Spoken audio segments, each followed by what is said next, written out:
Welcome to Truth Discovery. Please subscribe and hit the bell icon for more breaking updates. In a world already fraught with geopolitical tension, the Philippines has drawn a new line, not in the sand, but on the contested waters of the South China Sea. This move is more than a simple act of redrawing boundaries. It's a bold statement in a region where every inch of water is hotly disputed, and every decision reverberates far beyond its shores. The South China Sea has long been a flashpoint, a place where the ambitions of powerful nations collide, and where the rules of international order are constantly tested. This new maritime map is not just a cartographic update, it's a direct challenge to China's sweeping claims. By officially marking its territory, the Philippines is sending a clear message to the world. It will not be sidelined in the struggle for control over these strategic waters. The map is a symbol of national resolve, and a call for international recognition of its rights. The move asserts Philippine sovereignty, grounded in the 2016 arbitral ruling that invalidated China's 9-dash line.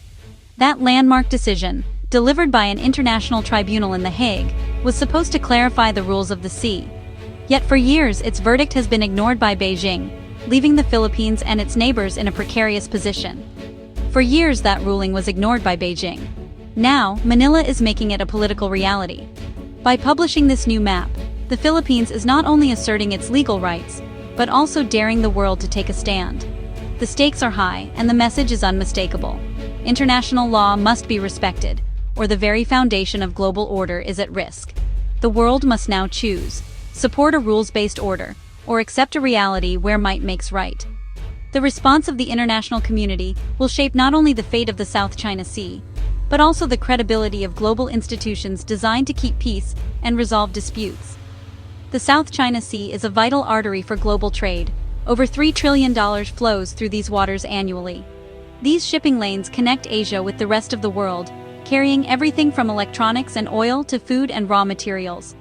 Any disruption here would send shockwaves through the global economy, affecting prices, jobs, and livelihoods everywhere. Instability here threatens the global supply chain and economies far beyond Asia. The world's factories, markets, and consumers are all linked by these sea routes.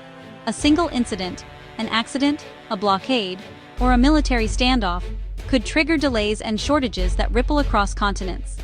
Every ship now navigates a flashpoint where a miscalculation could have global consequences. The risk of confrontation is ever present, and the margin for error is razor thin.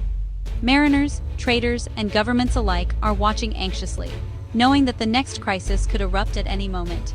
The Philippines' new map is a test for the international system. Can law stand up to power? The answer will determine whether small nations can defend their rights, or whether the world will slide into an era where only the strong prevail. The outcome will define maritime security and the rule of law in the Indo-Pacific. It will set the tone for how disputes are resolved, and whether peace can be maintained in one of the world's most dynamic and contested regions. What happens here will set a precedent for decades to come. The world is watching, and the choices made now will echo through history, shaping the future of international law, security, and cooperation on the high seas. To understand today's tensions, we must revisit Scarborough Shoal, Bajo de Masinloc, to the Philippines. This small, unassuming atoll has become a significant flashpoint in the South China Sea, a region fraught with geopolitical complexities and historical grievances. The Philippines' claim is rooted in centuries of documentation, including the 1734 Murillo Velarde map, and a long record of jurisdiction. These historical documents are not just relics. They are the foundation of the Philippines' legal arguments in international forums. The shoal, just 220 kilometers from Luzon, lies within the Philippines' exclusive economic zone under UNCLOS. This proximity underscores the importance of the shoal to the Philippines, both economically and strategically. For generations, Filipino fishermen have relied on these waters for their livelihoods. The rich marine biodiversity here supports entire communities, making access to these waters a matter of survival for many. China, however, claims the shoal based on historical discovery and its infamous 9-dash line, overlapping the EEZs of several nations. This claim is part of a broader strategy to assert dominance over the South China Sea. The dispute escalated in 2012, when a standoff left China in control, blocking Philippine access. This event marked a significant turning point, intensifying the conflict and drawing international attention. Since then, China has maintained a constant coast guard and militia presence, turning the shoal into a symbol of expansionism. This ongoing presence has not only heightened tensions, but also disrupted the traditional fishing practices of local communities.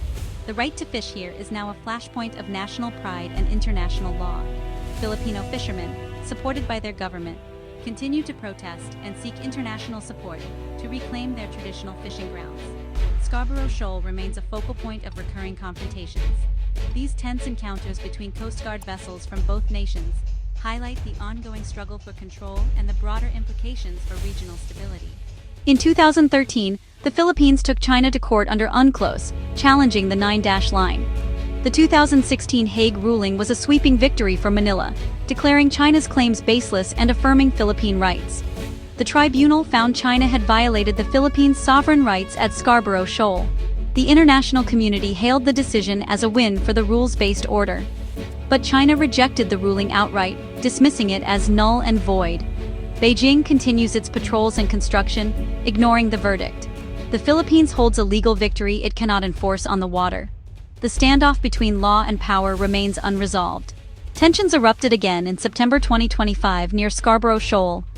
Philippine Coast Guard vessels on a resupply mission were met by Chinese ships firing powerful water cannons. The attack damaged the BRP Datu Sande and injured a crew member, a clear use of force. Manila condemned the act as hostile and unlawful, part of a pattern of Chinese escalation. Water cannons are a gray zone tactic, aggressive, but short of open warfare. China recently declared the shoal a nature reserve, a move analysts see as a pretext for exclusion. Beneath the environmental rhetoric lies a strategy of coercion. These incidents highlight the dangerous brinkmanship at sea. The risk of miscalculation grows with every encounter. After the water cannon incident, Beijing released its own narrative, claiming the Philippines had illegally invaded Chinese waters. China accused the Philippine vessel of ramming a Chinese ship, justifying its control measures. Manila dismissed this as propaganda, insisting Chinese ships executed the dangerous maneuvers. China's messaging frames itself as the victim, omitting the 2016 arbitral ruling entirely. The result? Two irreconcilable realities, one based on international law, the other on historical claims. Chinese state media portrays its Coast Guard as restrained, while painting others as aggressors. Sanitized language like control measures downplays the aggression. The information war is as fierce as the standoffs at sea. The South China Sea conflict is shaking the region politically, economically, and environmentally. Tensions are rising as nations stake their claims over these strategic waters, each move watched closely by the world. The stakes are high, and the consequences ripple far beyond the immediate area. Manila's assertiveness is challenging the status quo, raising the risk of escalation. The Philippine government is taking a firmer stance, backed by growing public support and visible protests in the streets. This bold approach is testing diplomatic ties and could trigger unpredictable responses from neighboring powers. China's control over Scarborough Shoal threatens Filipino fishermen and national food security. Many local communities depend on these waters for their livelihoods, and restricted access means families face economic hardship and uncertainty about their future. Yet, China is also a top trading partner, giving it economic leverage over the Philippines. Trade and investment links run deep, making any confrontation a delicate balancing act for Manila, which must weigh national interests against economic realities. Overfishing and reef destruction by large fleets are causing ecological collapse.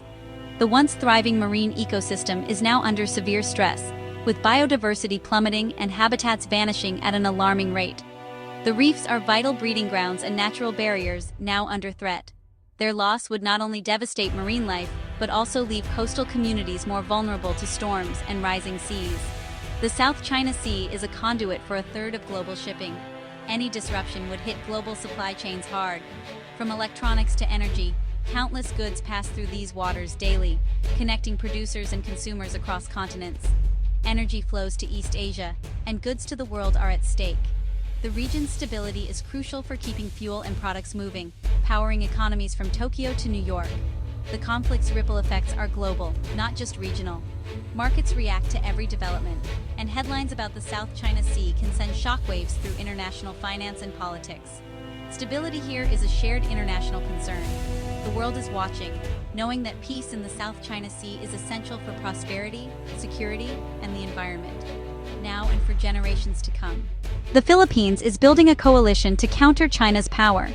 Revitalized ties with the U.S. have led to more joint military exercises and patrols. The U.S. affirms its defense treaty covers attacks on Philippine vessels in the South China Sea. Manila is also strengthening security ties with Australia, Japan, and Canada, and working with ASEAN neighbors like Indonesia. This network of alliances raises the cost of Chinese aggression and internationalizes the dispute. There's growing pressure for a binding code of conduct and regional security mechanisms. Through diplomacy, the Philippines is catalyzing a regional response to preserve a rules-based order. Analysts agree the Philippines' strategy is risky but necessary. Legal challenges, public diplomacy, and alliances are raising the costs of Chinese aggression. The new map is a tool of assertive transparency, exposing China's tactics. Experts predict ongoing tension, with China unlikely to back down. The key is sustained political will in Manila and continued support from allies. The goal is deterrence, not war, convincing Beijing that aggression is too costly. The future hinges on whether the Philippines and its partners can maintain unity and resolve. By standing firm on international law, the Philippines is setting an example for others. The Philippines' new map is a defining moment for the global rules-based order. The stakes are sovereignty, freedom of navigation, and peaceful dispute resolution. The world cannot treat this as a distant problem. The precedent set here will echo globally. A unified international response is essential. Statements are not enough. Tangible actions, from diplomatic engagement to capacity building, are needed to uphold maritime law.